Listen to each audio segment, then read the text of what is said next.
looking at?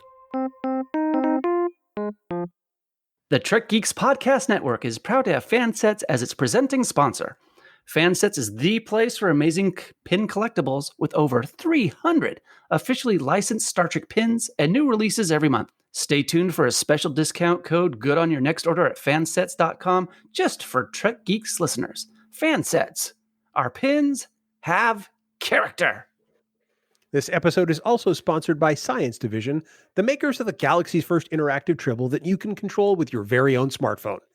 Find out more about this amazing collectible and sign up for their mailing list for special offers at sciencediv.com. Science Division. Trouble's never been this fun. Hi, this is Andy Robinson, Elam Garrick on Star Trek Deep Space Nine, and you are listening to the biggest little podcast this side of the Gamma Quadrant. It's the Trek Geeks podcast with Dan Davidson and Bill Smith. Failure to tune in would not sit well with the Obsidian Order.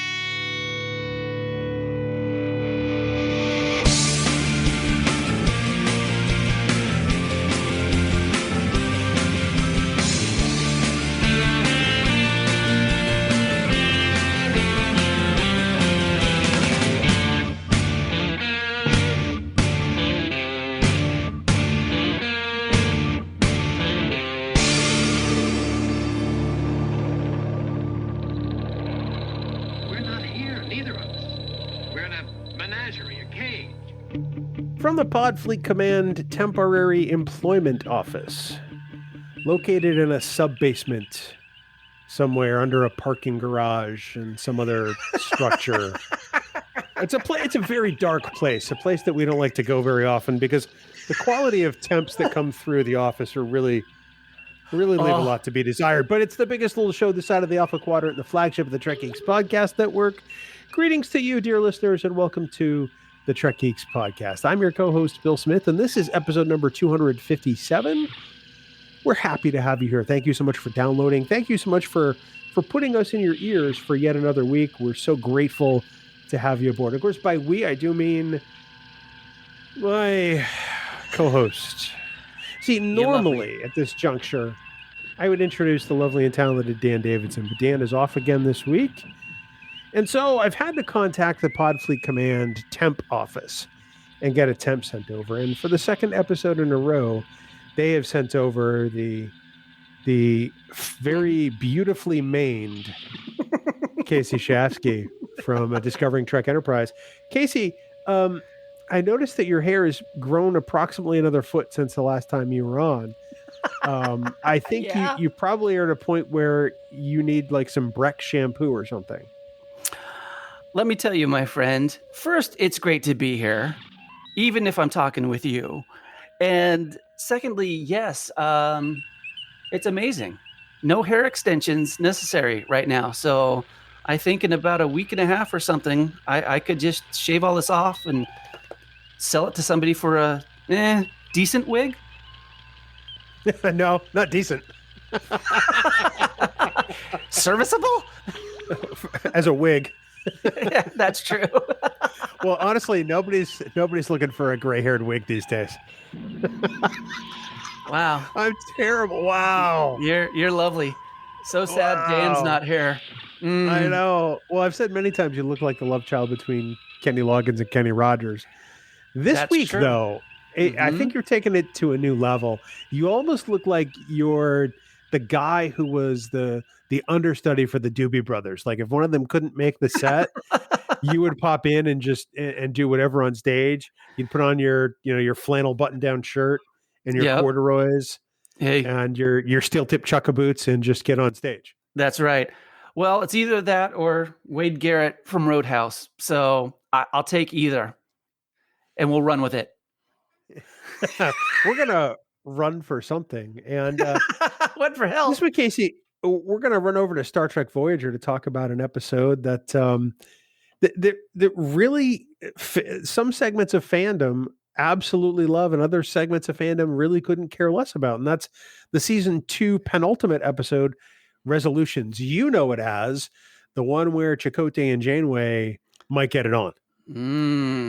Yeah, and a monkey's watching. So it's a little weird.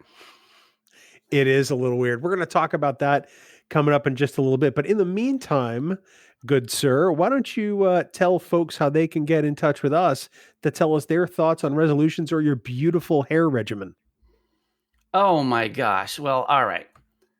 Bill, how can people get in touch with us? Really, you and Dan, because then I'm out of here after this one. And no one wants to talk to you. And I'm never talking to you two again. But oh my gosh, everybody, you can head on over to trekgeeks.com/contact. You can contact us through email, voicemail, chat. Heck, you can tweet at us if you want to on the Twitter. There's Camp Kittimer, the official Facebook group of the Trek Geeks Podcast Network, and it's on Facebook. It's the most positive Trek group you'll find on Facebook. There's no trolling, no gatekeeping, just people celebrating what they love about Trek. Just search for Camp Kittimer on Facebook and you'll find us. We want to take a moment to thank our wonderful admins, Haley, Jackie, and yes, even Fark, for the amazing job they do running the camp. Now, with all of this, please remember that any comments or messages you leave us in any of these places may be used in a future episode. It's amazing that you can get through that as easily or even slightly better than Dan does this week. I'm really proud of you. You put in a lot of effort. You rehearsed it a lot. And your reading comprehension skills are getting much better. Well, I practiced it once. And, hey, we'll just give it a go each time and see how I improve. Someday you'll be ready for a podcast of your own. Oh, wait. You're not wrong. Still may not be ready. Oh.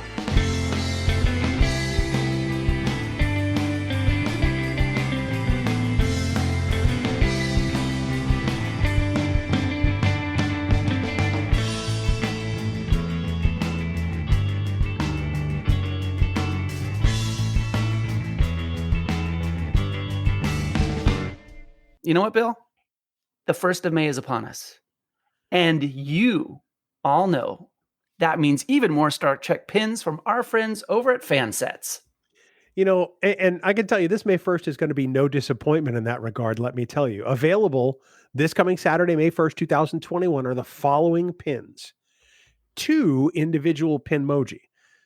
Coming out this weekend are Michael Burnham from Star Trek Discovery and Jean-Luc Picard from Star Trek Picard. These are both beautiful looking pins, and I can't wait. Also, Kate, this is one you're very interested in. Yes. The USS Titan ship pin as seen in Star Trek Lower Decks. That's right. Captain Riker's USS Titan, baby. That is awesome. And then it wouldn't be a Fansets release without a new character pin. And this one is one that you're all absolutely going to love.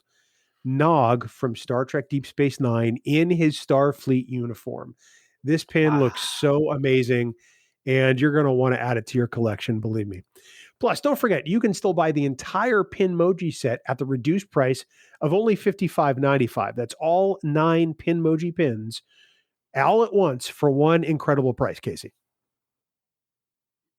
Man, that is fantastic. So everyone, get on over to fansets.com, put a whole bunch of pins and accessories and other stuff in your cart, and out checkout, be sure to enter this week's special Trek Geeks discount code word, bathtub.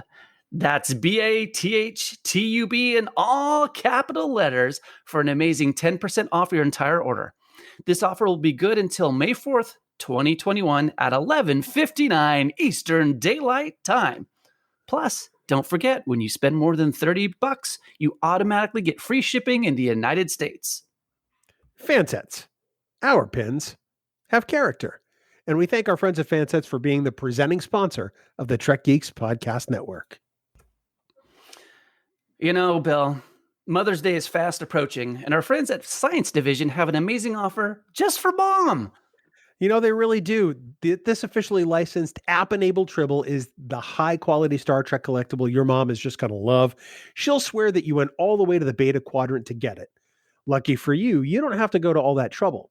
Select the Mother's Day option when you add the galaxy's first interactive Tribble to your cart at sciencediv.com, and your Tribble will ship wrapped in tissue paper and also come with a plush rose and a Tribble pin, all at no extra charge. Wow, that's pretty cool.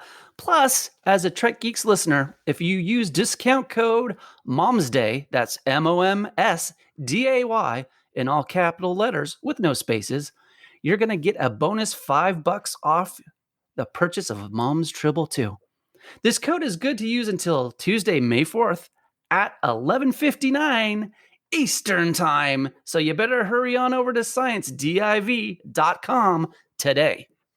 Science Division. Trouble's never been this fun, and we thank our friends at Science Division for sponsoring this week's episode. You know, if you're looking for some great Star Trek t-shirts or even other gear to add to your life, then seriously, be sure to check out the Trek Geek store on TeePublic. In addition to our own merchandise, you can directly access all of the officially licensed Star Trek shirts on the TeePublic platform just by going to shop.trekgeeks.com. And when you use that link, you're automatically helping to support the Trek Geeks podcast network with every purchase, whether it's from our store or not. With over 150 designs available and new merch being added all the time, you're bound to find something perfect for the next Trek Tuesday. Plus, TeePublic constantly has special sales and discounts all the time, so you'll want to check back often. It all starts by going to the Trek Geeks shop today at shop.trekgeeks.com.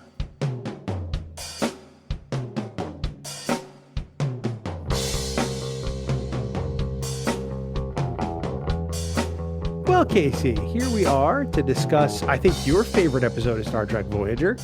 Oh, yeah. It's resolutions. Now, I got to tell you, in all honesty, I put this on the schedule a long time ago. Because remember, Voyager missed out last year, not getting the in-person celebration for Voyager 30. True. And we still wanted to talk about Voyager this year as life starts to return to normal here, sort of as the pandemic starts to hopefully wind down in some parts of the world. Mm-hmm. But this is an episode we thought it would be interesting to focus on, since this is one that it seems that fandom either loves or hates this particular episode. Would you say that's fair? I think that's fair. I think there's a lot of fans of Voyager out there that can read certain things into this episode, and whether they enjoy what they're reading into it or not, can really, divide the fandom a little bit. But there's certain aspects that certain people want, and others that others do not want. That's a really great way to put it. I mean, this episode has a really good pedigree. I mean, it's written by Jerry Taylor. She is an amazing writer. She wrote some of the best episodes of Next Gen and Voyager, quite frankly. She pretty much created the character of Captain Janeway, and also wrote a fantastic novel called Mosaic, which features a lot of Janeway's backstory, which it by many accounts or by many fans is considered some degree of canon because it was written by the person who created the character. She thought that this was really a script that she was very proud of, but it might interest you to know that it was the least watched episode of Voyager's second season on the first airing. So here it is. This is episode 25 of a 26 episode season. Tuvix was just before this, and Basics is just right after it. Yeah. And this episode, sandwiched in between those, was the least watched of the entire second season. Wow. That surprises me, especially coming after Tuvix. I would not have suspected a drop like that. Yeah. Makes you think. It really does. I think it says a lot about the episode's unfulfilled qualities. There were a lot of fans who wanted this episode to go a little farther. I mean, even Kate Mulgrew was disappointed that the romantic side of her character's relationship didn't really progress in the episode or after it.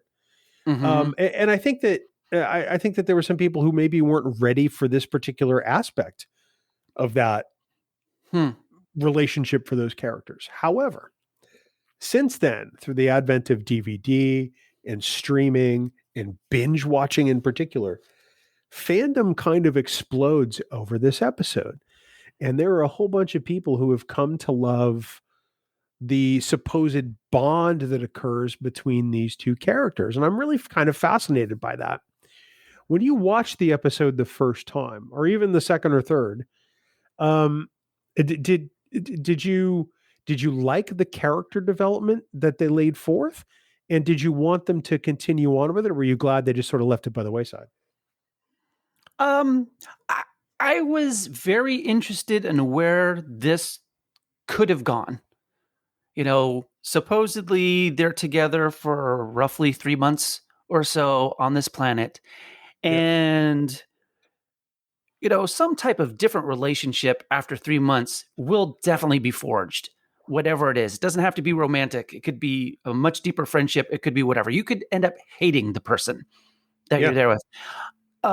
So what I remember from this original run was afterwards, another season, there seemed to me to be zero ramifications at all from this episode. And it felt to me like a very formulaic 45-minute episode where something happens, but it really doesn't happen because it's all wrapped up to where the status quo was beforehand as soon as we started that episode. You know, it's interesting. I think that this episode suffers from the Voyager 5-minute problem that Dan and I have talked about in the past. They have these developments that occur within the episode, and then in the last 5 minutes, it's either solved off screen or it's reset. And in this case, their relationship is reset back to captain and first officer, and it's very rigid. Yes. In fact, it's more rigid than it was before this episode. Almost as if sort of like to provide a hard break back to reality. You know, the leash gets snapped back. We're back in our roles, and it's going to be nothing but business, mister. I don't care if I held your hand. That doesn't matter now. Yeah. And I'm speaking as Janeway, not as Bill talking to Kasey. Oh, I'll hold your hand, pal. It's fine by me. Well, yeah, especially with, you know, Trek, they held hands. That's like kind of one of the bigger emotional things on certain series that you see. And then nothing. It's like, could this have been a interesting 3, 4, 5 season slow build from that of a different type of relationship? Maybe it could have been interesting. Doesn't mean that, you know, these characters all have to have romantic pursuits with each other, but it could have been that, you know, hey, we spent these 3 months together thinking it was just going to be us and, you know, Space Monkey on this planet for the rest of our lives.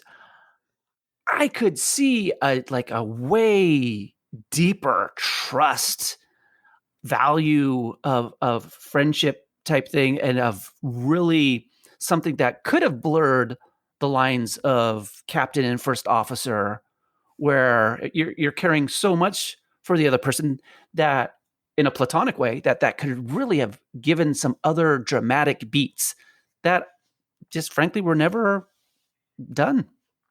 I think the thing I liked about this episode when I first watched it was it gave them a chance to be that world's Adam and Eve, if you believe in that sort of thing. And how would they respond to that? You know, how do you take two individuals who are used to working in a hierarchy or a military or quasi-military structure? Because I mean, for as often as people say Starfleet's not a military organization, it's essentially a military organization that does science. True. And you pluck them into the middle of this beautiful planet alone, potentially to spend the rest of their natural lives. What happens? How does that relationship change? How does it evolve? And I really liked that premise when I watched it back in 1996. I thought it was fascinating. And I was kind of hoping that something would occur one way or the other. Like very definitely like, yep, we're going to do this, or nope, we're not going to do this at all. But instead, I thought that they really just sort of skirted the line down the middle. They get to that conversation at the end, which we'll talk about a little later on, but it was all very just, you know, between the lines and didn't stray outside it very much. And I think that to me was probably the largest disappointment of the episode overall in 96, 25 years ago. Now, when I watch it, I think it's interesting to see the character work.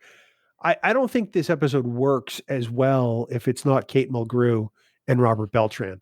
They're both really great in this episode against each other. Yeah. Yeah. And I love the new dynamic and how they're both unsure and working it out or trying to. You know, Chakotay's got his feet planted right here, and Janeway's trying to figure out how the hell do we get out of here. And that creates some decent tension. Absolutely. I mean, I dig on this where Chakotay says like, "Hey, I can make stuff. I have to have something to do. You're looking to cure whatever disease so we can get out of here at some point. But you know, I'm going to be making headboards. I'm going to make you a bathtub, okay, which is kind of hysterical to me." And just all this stuff. And if we have to, I'm ready to, lay down a log cabin. And it just seems like this is, part of where if he's got all this time and who knows what the character's thinking through all this, but if they go, okay, you know what, I'm going to put my energy into making this place as good as possible for however long we happen to be here. And I can see that. And like you just said, they're both on kind of different paths of, make this home or not make this home. Hey, this is a temporary situation. Who knows how long the temporary situation is?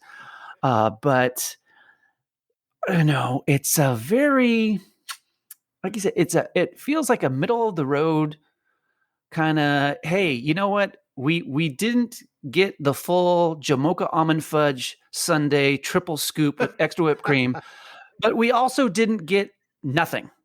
So we got a scoop of vanilla ice milk. Oh, okay. Vanilla is the right term. Right?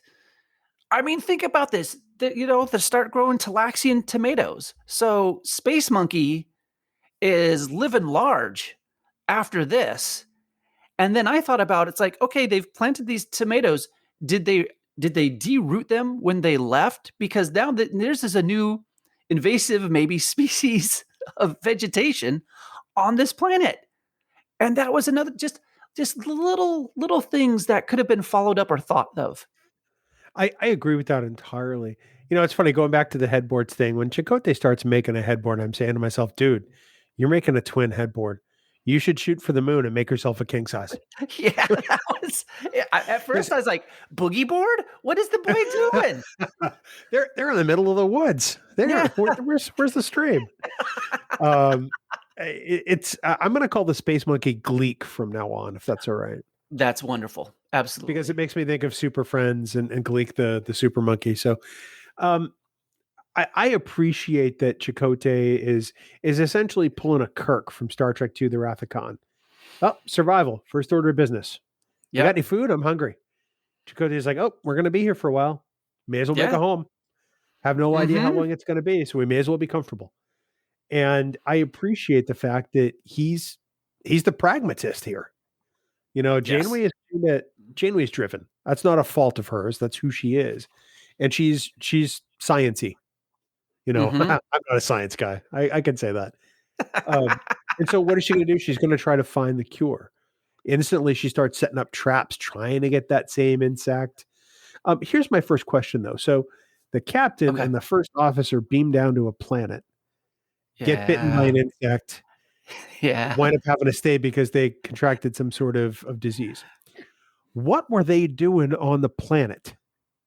The captain is supposed to stay on the ship. Plot device. Another plot device that makes zero sense. Where I go, maybe send an ensign from the commissary down there where you go, well, Fred was a nice guy, but somebody else will clean the plates up. Ensign Ricky. Ensign Ricky. So let's, for a minute here, let's rewrite the scene. And instead of Janeway going down, because Janeway should be on the bridge, what if Chakotay goes down with B'Elanna? Because they've got a history together in the Maquis. Yeah. Does this potentially change their relationship? I think that's a really fascinating exploration. Yeah. Because I think they'd hate each other by the end. Oh, yeah. Well, they're both so alpha on certain things. And I think on that, B'Elanna would be, I don't want a bathtub. I don't want a headboard.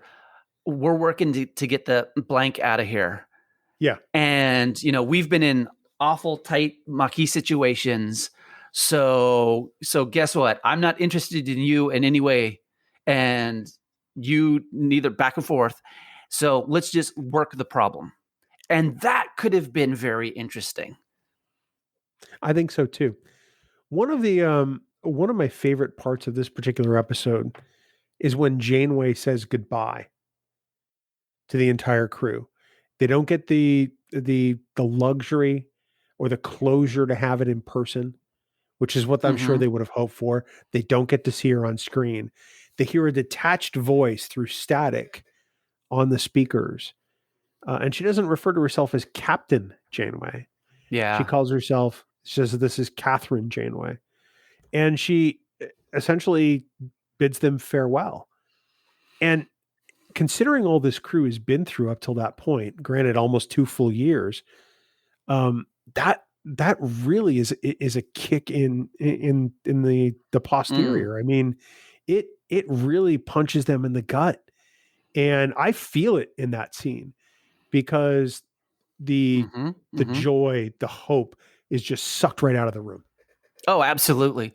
I mean, think about it. You're in a dire situation and then it becomes worse. Not just a little worse. It becomes a lot worse. So the two leaders, the two factions that came together are now they're not dead. So you'll be thinking about them for the rest of your life as well and go, they could easily be there 50, 60 years and we will never see them again. We'll never hear from them. We will never know what happened.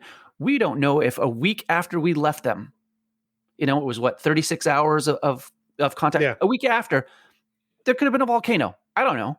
And they're dead. And so all these what ifs, and it's just more emotional brutality for a crew that's already, I mean, you're hanging by a thread to keep the stiff upper lip and like, okay, hey, we're going to just keep plodding forward and bit by bit we'll get, it's more emotional than I thought it was. Rewatching this episode this week, I was surprised because it didn't really hit me in the original run, but I was like, oh, yeah, this is when you're still trying to hold yourself together in front of everybody else. But it's like, hey, this is goodbye. And that's really the perfect word for it. It is 100% fare thee well. We'll never see you again. I hope you make it home. Yeah. Oh boy.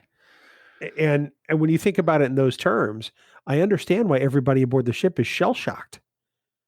Because the person that has really kind of brought them all together and bound them together is all of a sudden gone. And like you said, it's not because there's any closure about it. They're just going to get left behind because they can't proceed forward. And that's really kind of horrible. Tuvok has the unenviable position of being the acting captain. Yeah. And well, I mean, it's logical. I hate using that term in this case, but it really is logical. But I think it's a task, despite his years of expertise, that he's not prepared for. It's a no-win scenario. Okay. He can't. Yeah. You can't win. Things could maybe be okay, but like you said, this is such an emotional event happening that the Vulcan isn't prepared for that aspect of it. And with everything coming up and through that, and I mean Harry, wow.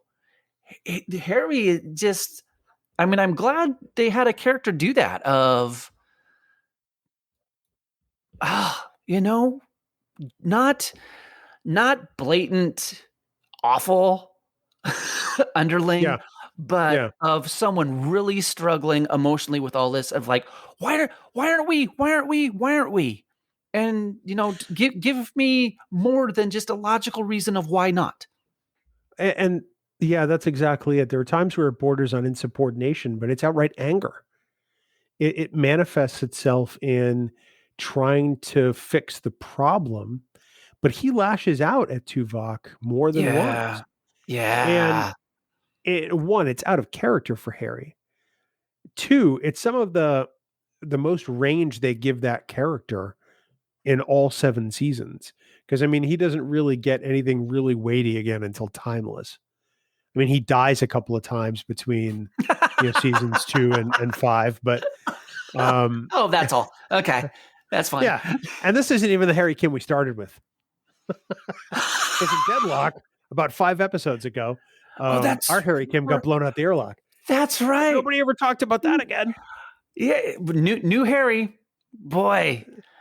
Yeah, But I mean, Harry being theoretically the youngest officer is really left with a bad taste in his mouth. I mean, he knows that Janeway doesn't believe in leaving people behind, and he's blaming Tuvok, even though it's not Tuvok's blame to carry. And his anger, his emotion, his broken spirit is what drives him to feel that way, and in challenging Tuvok openly. Yeah, that was very interesting. Plot-wise, I get it, but character-wise, especially when you got Paris turning around like, dude.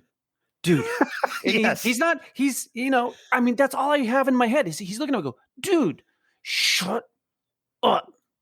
You don't know what you're doing right now. And, we've done that with people all around us where you get a little buggy-eyed, like, will you just stop it right now? And, if Paris and Harry have this, good friendship and stuff, like part of what I was thinking, I was like, hey, why isn't Paris turning around quicker? And of just, hey, Harry, why don't we go check a manifold or see how the torpedoes are doing or something? Because that public insubordination type deal, you can't have that, especially now with this situation. You can't have more turmoil. There's got to be less. When Tom Paris is your voice of reason, you have made a serious tactical error. You really need to take a step back and go, did I just say that? Yeah, when frat boy tells you to, dude, cool it.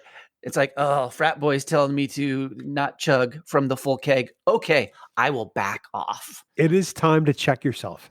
Woo. But no kidding. But I mean that speaks to Harry's passion and emotion, though, because I mean he believes that steadfastly, not only in Janeway, but in the belief that you don't leave them behind.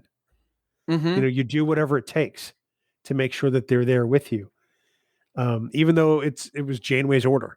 So I appreciate where Harry comes from in this episode.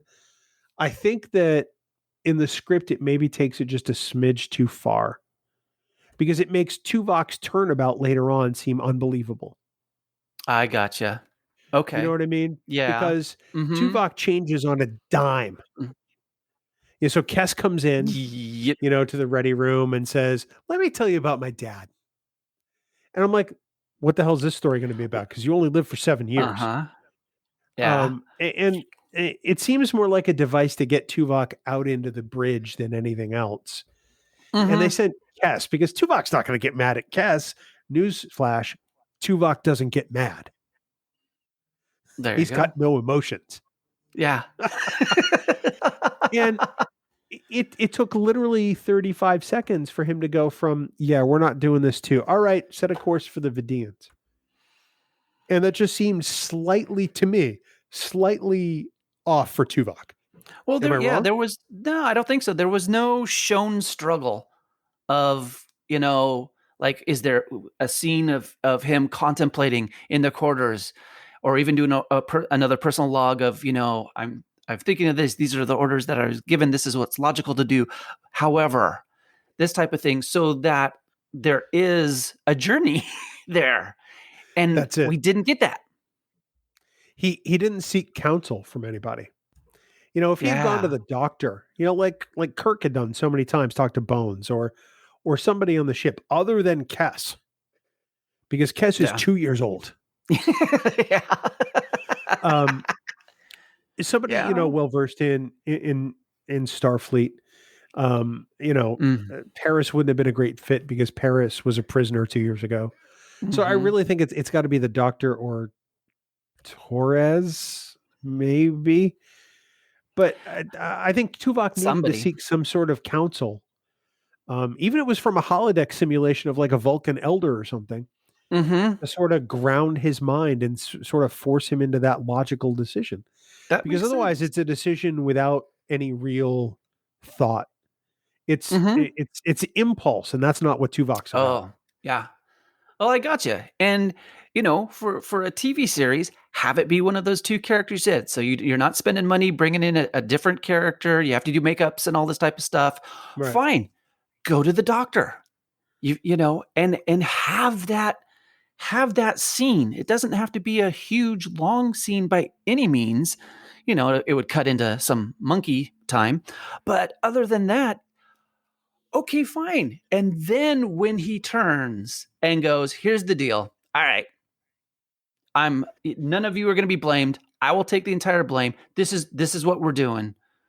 Which didn't we all know was going to happen anyways? That conversation even works better with Neelix than it does with Kes. And Tuvok and Neelix kind of have a relationship at that point. Mm-hmm. Whereas Neelix isn't an expert in Starfleet or even commanding a starship, he does understand people extremely well. And he understands Tuvok for as much as he, likes to goad Tuvok to some extent. I think it works if Tuvok has that conversation with Neelix in the mess hall over a bowl of soup. I think it accomplishes the same thing. And we're not talking 5-minute scene. We're talking maybe 90 seconds. And you've got the basis for the turnabout.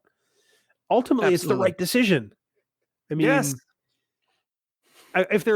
what they should have done, in my opinion, was leave Janeway and Chakotay on the planet for 4 or 5 episodes. Oh, there let you it go into next season. Oh, let those characters build a small arc, and then resolve it 4 or 5 episodes in.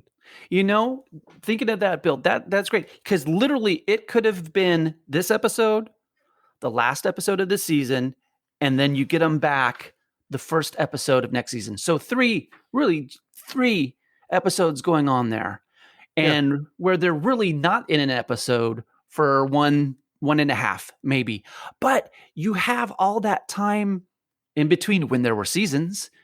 You had that summer hiatus and all that. So 3-4 months of everybody wondering what's going on and living that actual time would have given everything much more depth. So then when they come back and rescue them by the very end of season 3, episode 1 of hey, we just got here. Great. Okay. And you have, that would have been, I like your idea, my friend. Absolutely. Well, every now and then I come up with a decent idea 25 years after the fact. Right on time. Let's talk about what I like to refer to as the conversation in this episode. Ooh. It's really the most weighty scene in the episode. It's the one where sort of Chakotay and Janeway sit down, and it's sort of the will we or won't we discussion. And Janeway thinks they should define parameters, and Chakotay's like, I don't know if I can define a parameter, but let me regale you with an ancient tale of my people. Akuchimoya. And he essentially tells her a fake story, but the story is actually the story of Voyager. It's about this guy who was in conflict with the rest of his tribe, a man who couldn't find peace, even with the help of his spirit guide. The only satisfaction he got when he was with battle. And then one day he and his war party were captured by a neighboring tribe led by a warrior woman. All right, guy, I get it. You're talking about her. Hitting over the head. Yeah, bonk, bonk already. He tells her essentially that he's always going to be by her side. And he's always going to be there for her.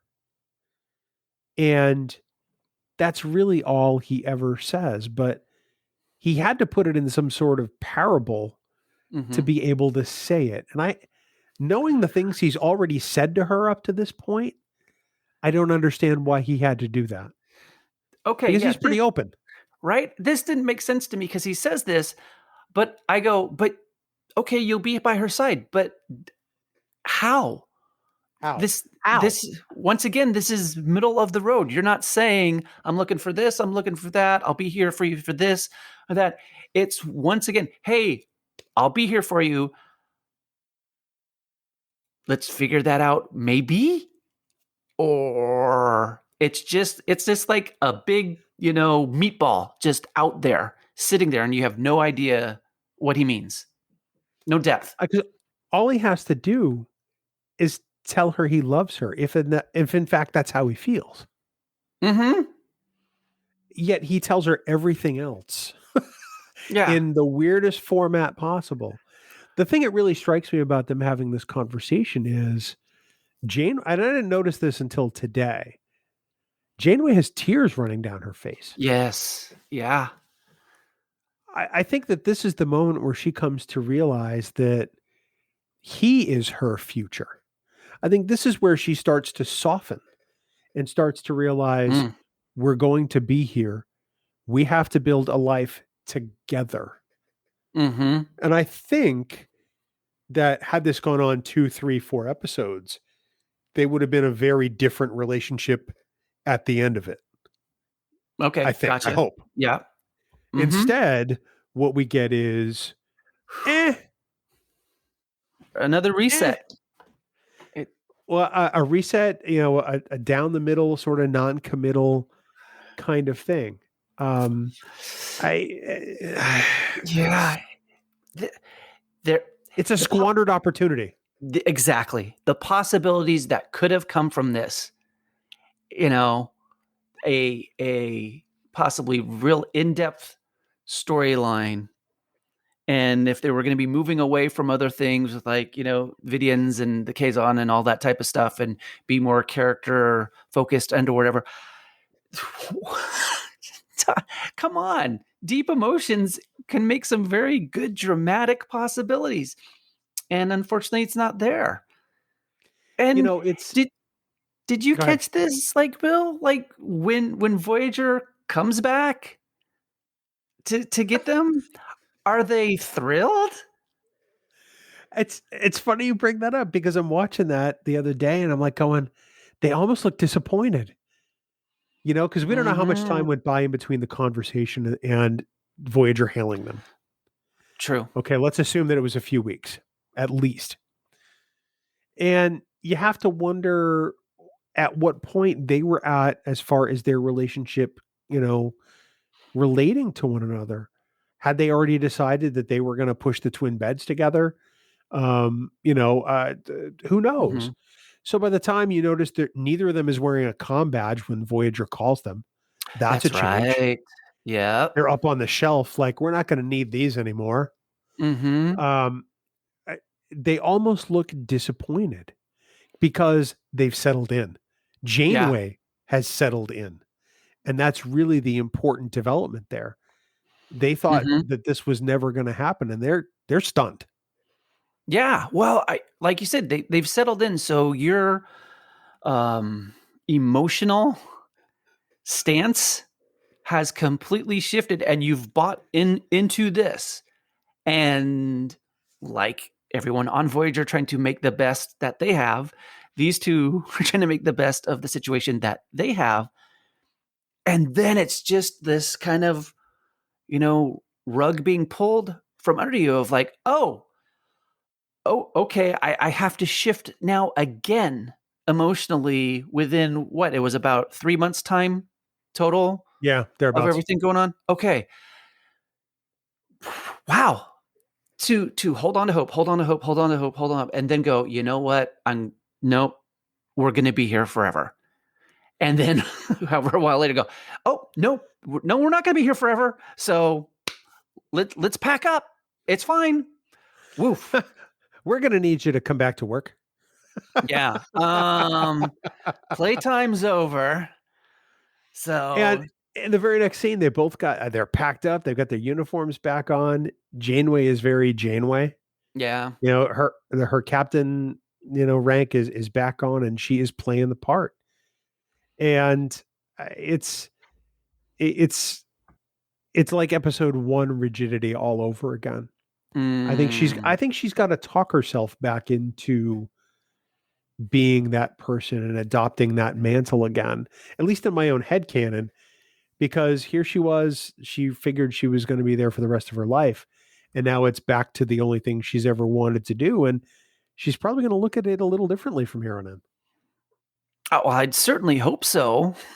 With this type of situation happening to you, that maybe your focuses change a bit, but definitely how you relate to things has, I mean, 3 months out of your life with a Yeah. very different thing happening, that has to change you. Maybe not completely fundamentally, but I would think there would be specific things that would change, lighten up on certain other things, really appreciate every single day, not just be focused on what if that's out there, but what is happening now, living in the moment, not necessarily living for the moment, but you're in Yes. this now. Be here.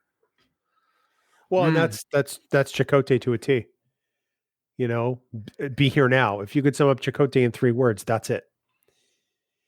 yeah. Yeah. This episode has so much potential, but I feel like a lot of it is just discarded. But it takes me to the concept of shipping, because that's a big thing in our fandom. Star Mhm. Trek fans love to ship, or, stick 2 characters in a relationship together in their own headcanon, in their own space, because they feel that that was the natural evolution for these characters.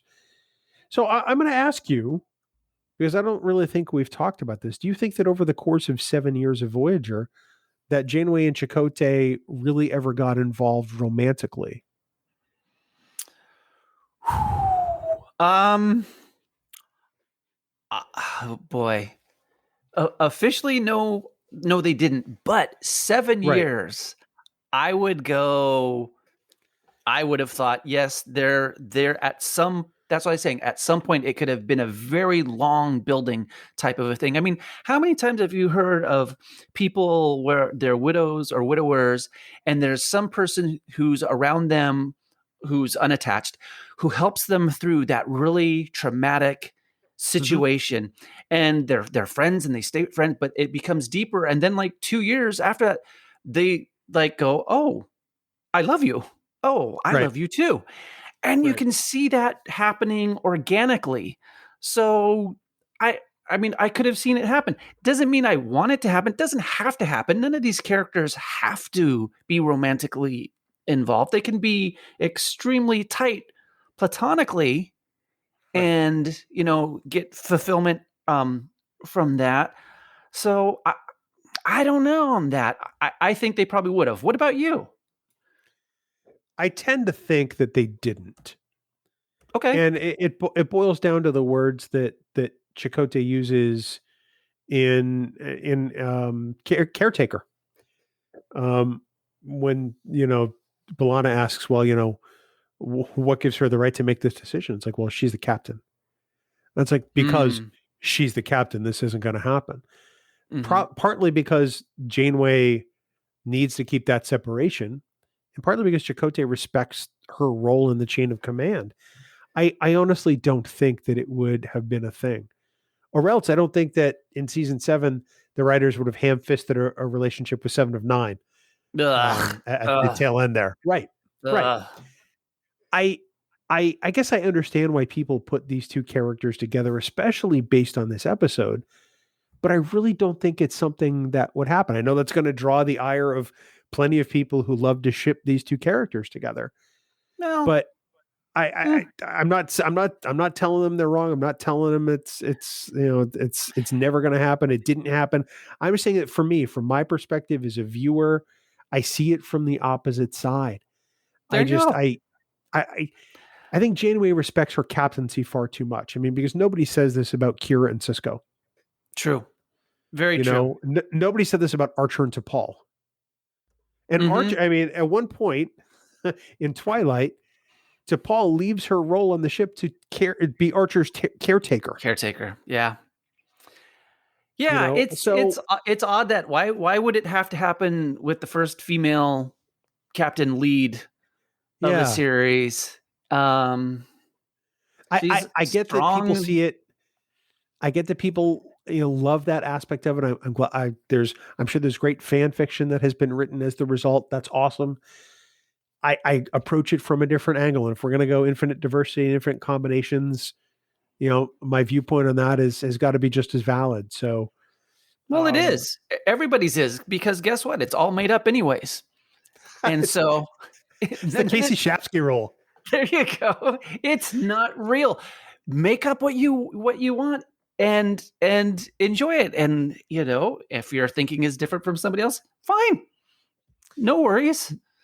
And that's kind of where I'm at. I mean, I understand that there's a connection between these two characters. It's been there since the first episode.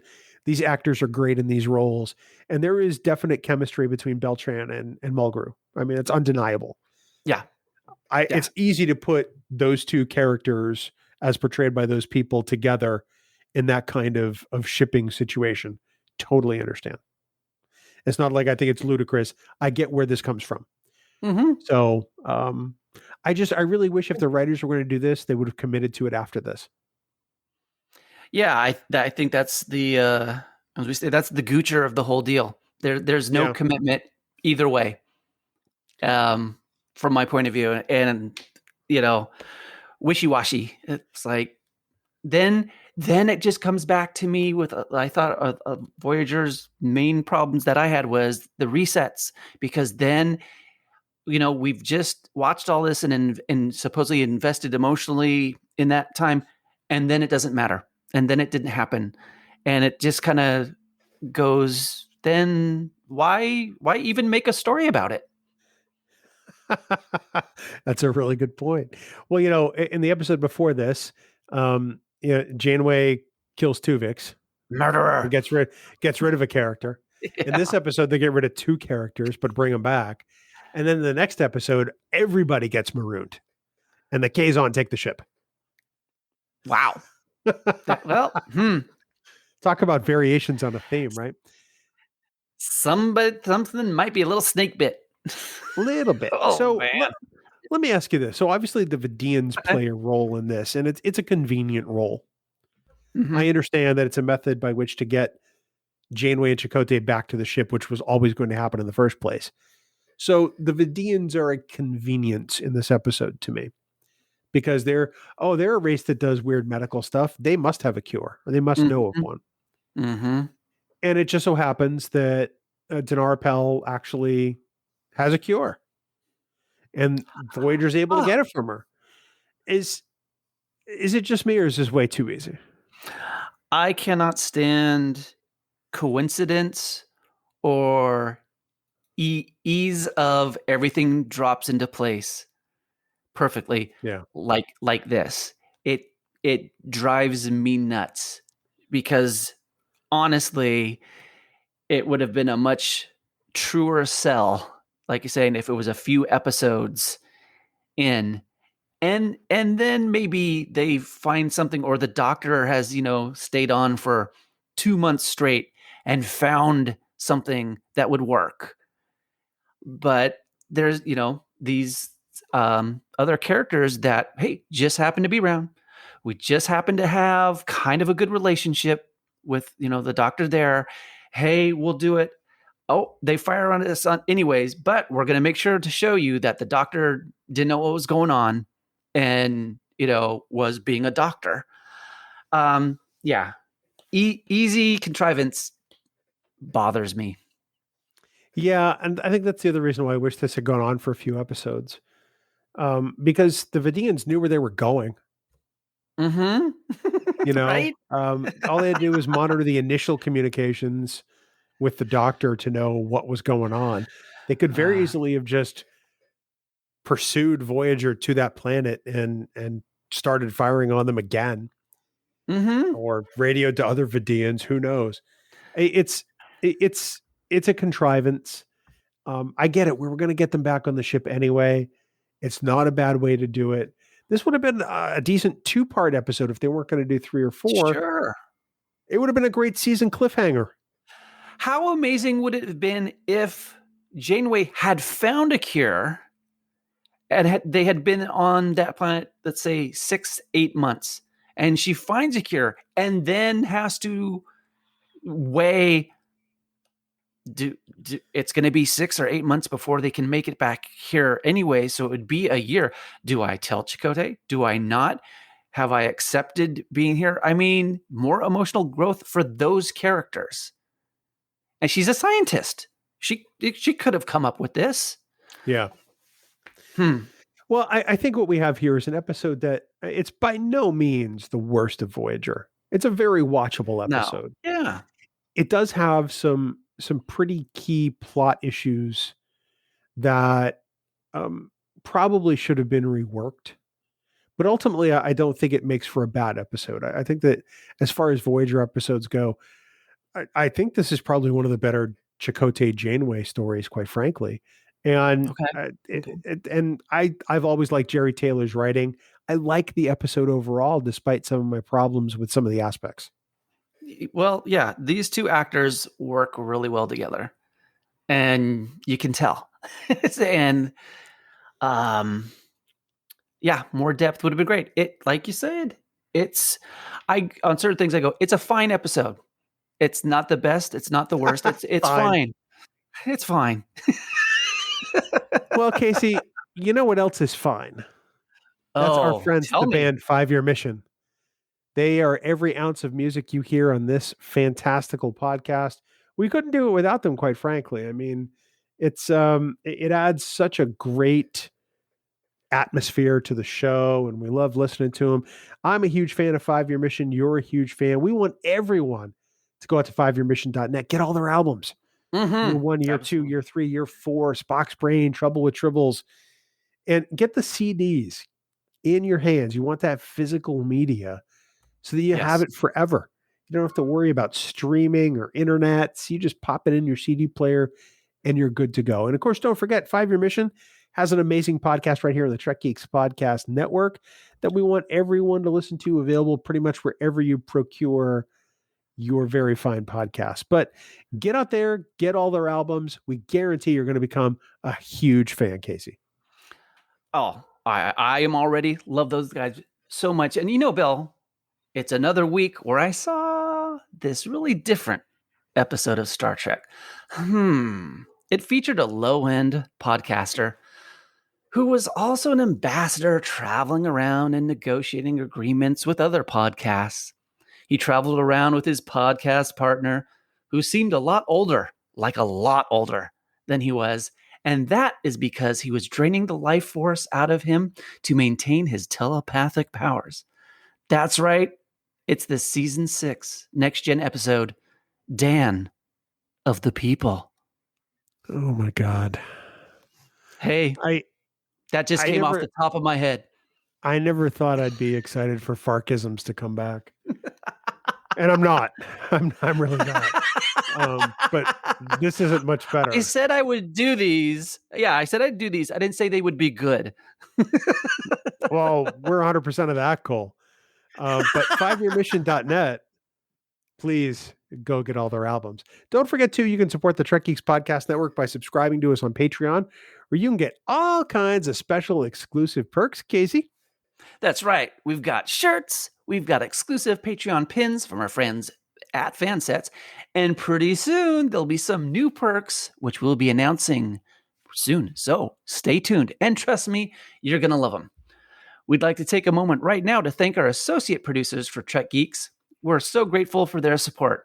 And the associate producers are Vikram Bhatt, Luke Burnham, Brad DeMog, William Edward M. Jr., Patrick Escudero, Brandon Everidge, Andy Fark, Kimberly Francis, Jonathan Hamilton, Ryan Jeffs, John Krikorian, Sean Lynn, Jamie McGregor, Aaron Melankoff, Kasey Pettit, still a great name, Tim Robertson, Greg Rosier, Eric Sakian, Adam Sanders, Tim Siddar, Heather Sohn, Blake Strike, Rick Tetrault, Lisa Tomlinson, Jessica Dax Vincent, Ron Robel, and the gracious, wonderful, and newly haircutted Conrad Hutchins.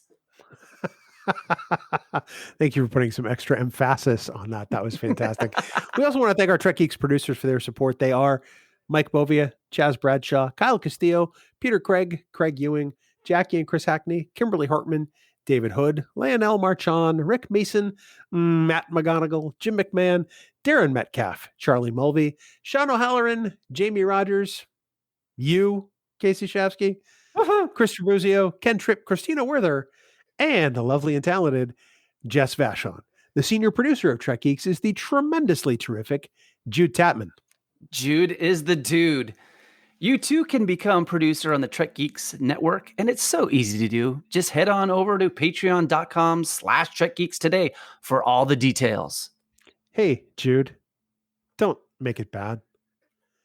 Sorry, we can't do much more of that or else Spotify is going to kill us. I know, exactly.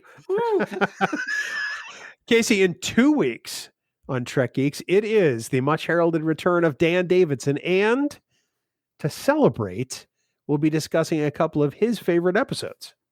Well, I suppose he had to come back sometime. I'm really sorry, listeners.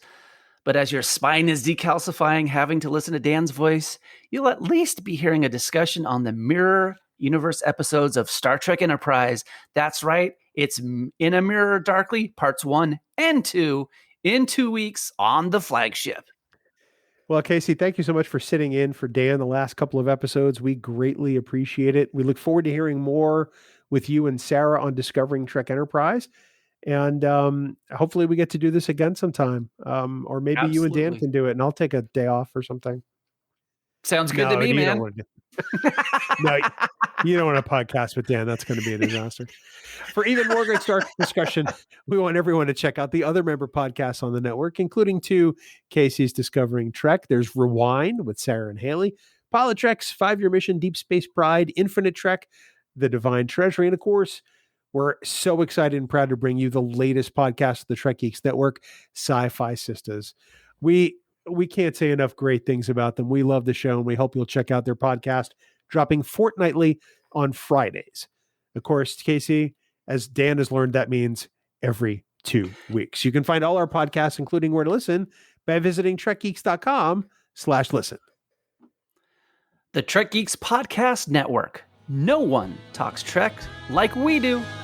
No one. And of course, for all the news on all the Star Trek CO, please visit our great friends at treknews.net. For now, this has been episode number 257 of the Trek Geeks Podcast.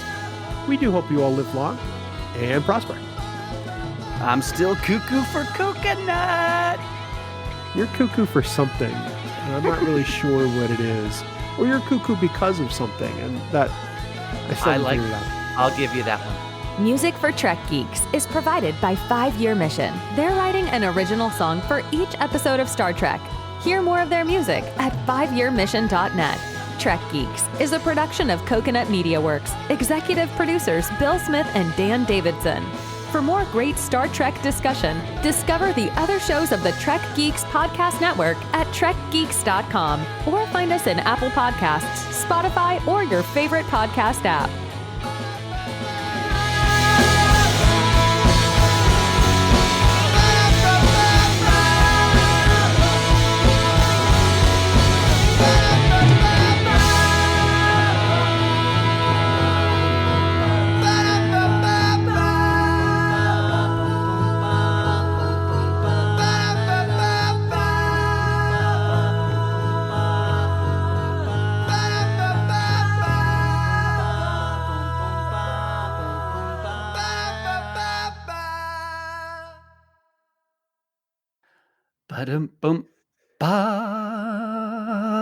Welcome, everybody. Wait, no, normally this starts with Bing Pong. You're already breaking the rules of engagement. Bunga, bunga la binga. Bunga, gunga la gunga, as a friend of mine said. When is Dan back? Not soon enough, obviously, for some people. He's getting ready to go to Disney. I'm really jealous.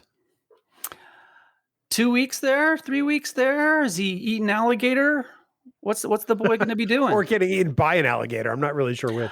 Right? Oh, Because he's not that bright. he's not fast either.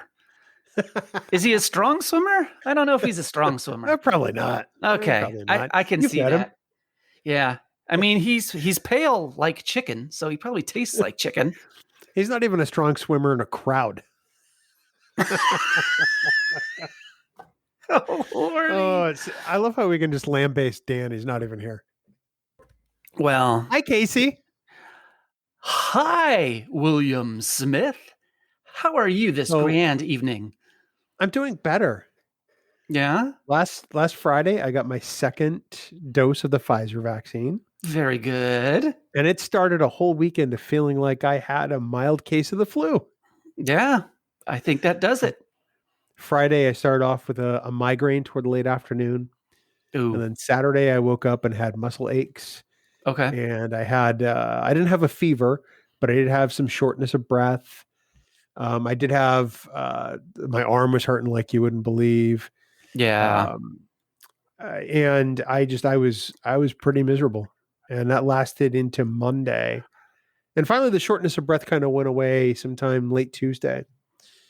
But yeah, for the majority of the weekend and into Monday, I felt like ass. okay. Well, your system's working, maybe. That's good. My system did what it's supposed to. So here we are. In a week, I'll be considered fully vaccinated because that'll be the 2-week mark, and Lovely. and things will be awesome. So both Trek Geeks will be at full vaccination power. That'll be fantastic. So in public, you can go back to licking door handles. Yes. Oh, now I can wear a mask just to hide my face, as opposed to Well, to we stop all transmission. appreciate that. I almost got you a mask that had Dan's lower portion of his face printed Oh, on it. Don't do that. They Oh they my wouldn't. They God. refused. They said we will not do pornographic material on a face mask, sir. I was like, geez, you prudes. or at least vomitous material. Well, yeah, whatever it is. There's your bing bong. But I think you don't quite get what the bing bong is. It's a good thing you're just an intern. I thought it could be used at any time. No, it's specifically at the beginning of the outtake. Wow, such hard and fast rules. Well, you know why that is? It's because when you enter a Zoom meeting, when we first started recording the podcast and got off of Skype, Mhm. we started using Zoom. And whenever Dan would hop on the session, there'd be this deafening bing bong in our ears, which the recording would trap. And so when we got off of Zoom, we just announced that we were there by doing Big Bong. And Bing Bong has made it into the outtake thus far to the point where people refer to it as the Bing Bong. The bing bong. So it's not the big bong, it's a bing bong. Correct. Bing Bong. Ah, okay. Like Bing Crosby's Bong, which, by the way, is the name of That- my new ska band. That would be awesome because that dude toked up. Like nobody's be, hey, the Crosby mansion is less than 20 minutes from here that they lived at for quite a long time. And there were Great stories game, about guys. that, Let's man. go get a Coke. Yeah. You know, those were his last words, Yeah. right? Yep. I do. Played around a golf. I'm surprised and Coke didn't like use that on billboards and such. or Pepsi. Pepsi, that would have been better. Hey, do you want to drop dead like Bing? Have a Coke. This got dark. Pepsi, we don't kill you. Wow. Wow. Alternate marketing slogans from Kasey Shafsky, who can be reached Hey. at no, just kidding. So how are you doing out there in California? We're good, my friend. We are also fully vaccinated now, and just looking forward to getting out more often and safely. We've done a couple little trips to a friend's restaurant that has just outdoor patio stuff, and that was wonderful. So we're just kind of, beginning to think of, well, gosh, all that vacation time where we didn't do anything last year. Yeah. What's the possibility? And Bora Bora came up last night. So we're gonna possibly look into that. That sounds amazing. Yeah, it's tough to find places where my wife hasn't gone because of her extensive travels. And there's places that I've gone as well where we're both like, oh, okay, good. No, I've been there. No, we did this type of stuff. And so I was like, well, Bora Bora, you been there? No, I'm like, well, all right. So we'll look into that. Who knows? It may be that we just hit San Diego, but I'm thinking, hey, something fun. Well, that's it. It's all about something fun because you can at this point. I think Kelly and I are looking at possibly doing Disney in December, Disney World. Okay. Because she's got a Spartan race in December in Florida. Oh, there you go. And we figure that's enough time for us to feel comfortable with doing it, even though we're both already fully vaccinated. And then two, I mean, the level of vaccination is just going to increase in the country between now and then. So we love cruising. Neither of us is ready to get on a cruise ship right now. I don't blame you for a second. Yeah. That's like, the stories of cruise ships just regularly give me a bit of a pause. And then with all this, it's like, I really want a nice clean atmosphere for a while. I've never had a problem on a cruise ship. We've been on at least half a dozen cruises together, I think. And I have never wanted for cleanliness or felt like I was in a germ-infested cesspool. And I mean, we've been on a lot of the lines. We've been on Royal. We've been on Norwegian. We've done several on Carnival, which is some people view as sort of like the lower tier cruise line. But you get amazing value for your dollar. This is they're not sponsoring us. I mean, I was talking about travel. But routinely going into the main dining room on most cruise lines, there's somebody standing there with hand sanitizer. Oh, on. Did not know that. Oh, yeah. There are sanitizing stations all over the place. I mean, sure. I mean, there's going to be, I'm sure, people who sneeze and don't cover their mouths at some point. But I mean, that's true going to this grocery store. That's true. So that's true. While I understand that it is a giant enclosed space, and that is prime for a lot of things, historically, under normal circumstances, we've never had a problem cruising. That would be great. Have you guys thought about, because we checked into like big river cruises, stuff over in Europe type thing, where and part of it there's like not as many people all in one spot. And because we keep going, well, gosh, if you're doing the cruise on certain places, it's like, heck, I'd want to get off to eat at wherever place we are. I mean, when you're on the ocean, it makes perfect sense to me. It's like, okay, you're there, do it. But I was like, maybe a river cruise thing would be kind of hip. Less waves would help me too. Although, you know what, even in the big cruise ships, on the ocean and the Caribbean, you don't feel the waves really very much at all. They have these ships are so giant, but two, they have these stabilizers that extend out under the bottom of the ship, almost like wings. To plane through the waves. Kelly was very concerned about motion sickness when she got on, and she's never once had a problem. And she doesn't like the water. Awesome. Well, good. There you go. See, that's very good to know, because I'm like, I've done deep sea fishing a few times with my dad and brother, and very different. We went out late 2019. And it was myself, my brother, his son, and our dad. And this was kind of hey, this is the last time we're all going to go deep sea fishing with you. Because inevitably one of us pukes our guts out. So I got the wristband thing. I got the pills. Went to the doctor for that. Yep. And we went out. And the guy who took us out and other people was like, holy moly, this is the flattest day we've had all season. And it was perfect. It was beautiful. None of us got sick. We caught a lot of very small lingcod, rock cod. And at the end of it, my nephew's like, that was great. We got to do it again. I go, no. This is my Ted Williams, my man. I hit a home run. I'm out. This is never happening again because we are never going to get this much glass on the water again. Yeah. No, that's the way to go. So, yeah. At some point, we'll return to cruising. It's just not going to be anytime soon. The bummer is we had a cruise scheduled for last September, 2020, that we, obviously cruised early on when they started allowing cancellations at full refund. So that was a bummer, but at some point we'll get back on one, I'm sure.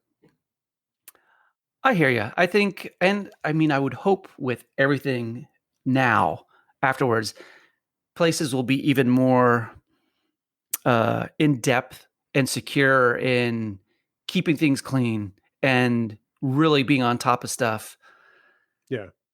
And I was like, okay, hey, well, we'll give it a go. That's why it's going to be interesting with STLV.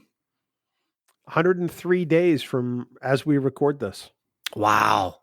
That's not far. It's not, but if you think of how far we've come in 100 days, yeah, till now, because we don't get political in Trek Geeks, but this is President Biden's 100th day in office as we record this. We are light years away from where we were January 19th, 2020. Yes. And it's amazing to see how far the country has come already. Yeah. So, boom, roughly 100 more days, things could be just swimming. I'm like, that would be fantastic. Here's hoping, because I hope that means you're going to get a haircut before Vegas, because you're going to sweat like nobody's business. Nope. There. You can contact me in 2023, and that's maybe when I'll start getting it cut. That's it. You're gonna have a braided ponytail coming down the back. You're gonna look like you just tuck it into my pants in the back, because that'll look really good. You're gonna start wearing tie-dyed shirts because you're in the Bay Area, and people are gonna start wearing them in public. Let's put it that way. Wait, I'm sorry. Do you already own Crocs? No, I never will. No, I don't. Yeah, okay. No Birkenstocks. 100%. No Birkenstocks. No Crocs. I'm not a big sandals dude. That bothers me. And personally, I don't want to see everybody's skanky ass toes. So put them away. All Dude, right? You're doing your hippie cosplay. You're gonna wind up with Birkenstocks at some point. I'm gonna go fully barefoot with really crusty. Barefoot at STLV in the Rio. On the streets of Vegas in the 120-degree pavement. Yeah, that'll last half a second. Yeah. I'm like, no, not a good idea. We hope all our listeners have enjoyed this walk down memory lane with Kasey and his disgusting feet. Are you ready to fine, I'll start. I'll start, but my feet are wonderful. So there. Because I'm not clean and pristine. That's right. I'm not recording this damn podcast with a skanky toe reference just beforehand. Well, but everybody listening this, it'll be at the end. Or at the end. Dag nabbit. It's a shame you don't listen to the show. I'm sorry. What? Do we record this thing? Is that what you do? No. And you put it up? No, we pretend. Okay. We pretend. We're just talking between us. Good. All right. Because I have things to say, mister. Nobody will ever hear this. Don't worry. Good. Because I'm going to swear like a banshee. All right. Can we start this thing? Yeah. Why don't you I'm just waiting for you. God. Shut your mouth and count to 5. 1, 2, 3, 4 y 5.